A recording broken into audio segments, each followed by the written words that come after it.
In this video, I'm going to show you a cheap and easy way to store your firewood. What you'll need are 2 cinder blocks and 3 or 4 landscape timbers. That's what these pieces of wood are called. You can get them in the garden center at Home Depot for like $5 a piece, so they're pretty inexpensive. I originally bought 4 of them because I was going to make this an 8-foot long rack, but after looking at it, I decided 4 foot's plenty. So I took 3 of them and cut them in half, so that gives me 6 4-foot pieces.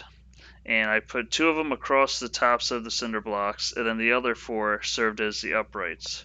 And to fasten the timbers together, I'm using 4-inch galvanized nails. I would have preferred to have 4.5-inch, but this is all I could find, and it got the job done. I do recommend to use nails instead of screws, because screws will have a tendency to snap. But as you can see, assembly is pretty straightforward here. I'm just putting 1 nail in at each corner just to hold everything together.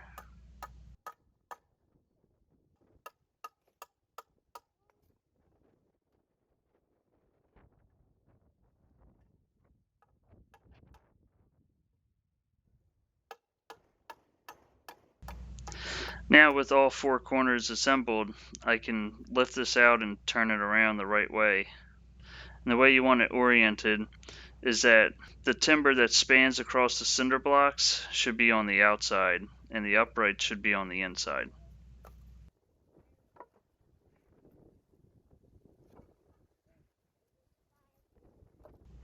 So as you can see, this is a pretty easy way to build some sturdy firewood storage. And you can fit a lot of firewood on these things. So that about does it for this one. I hope you found it useful, and I'll catch you on the next video.